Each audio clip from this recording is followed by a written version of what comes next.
Erica, good evening. So where do you keep your checkbook? If it's in the closet, in a lockbox, then I'm going to tell you that that's a safe place. That's a good thing to happen. But what if you keep your check maybe in the kitchen, in an open space for all to see? Then that would be bad. And when it comes to banks, private information that you make public, they may not cover your losses. We have another check for $135. Yes. We have another check for $835. Yes. We have another check for, is it the same one? Well, no, 1,400. We have a check for $857. Yes. Yeah. We have a check for $1,350. Yes. Van Ha was at a loss. She kept her checkbook out of sight in her home. But someone named Ricardo Willis got her book and started writing checks for all kinds of amounts and draining her account of $5,000 between October and November. Who is Ricardo Willis? Do you know him? I don't know him.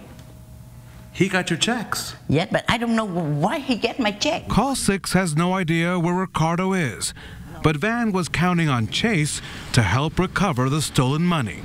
The bank first had to review the request and make sure that Van had kept her end of the bargain, that her checkbook was not accessible to a stranger. In fact, her bank disclosure statement in part warns customers to protect your checks. Failing to do so means the bank will not be responsible for any losses that may result. This has been a really difficult time. I think it's been really difficult because I wasn't aware of any of this until last week when I met with the bank manager. My mom told me she was just really embarrassed. These checks were in her office at her home. She keeps her home locked. She doesn't know how this person got a hold of her checks. Her claim for a refund was initially slow going. We reached out to Chase Bank and asked for help. Once the bank could confirm that Van's home was burglarized, she was refunded the $5,000 stolen from her account. Van is grateful for the resolution, and she has a message for that crook. Trả tiền lại tôi. What does that mean? You have to get me my money back. And Chase did give the money back. The crook did not, of course. Chase giving us a statement tonight, and here it is. It reads, "We're happy to have resolved this matter for the customer.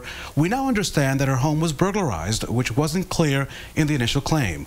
We apologize for causing her frustration." We should point out that every bank has their own account disclosure statement on how you should handle your checks. Take a look at that, and also take a look at your bank's anti-ID theft programs. That way you can sign up for those programs and be alerted when there's a problem with your account. Erica? All right.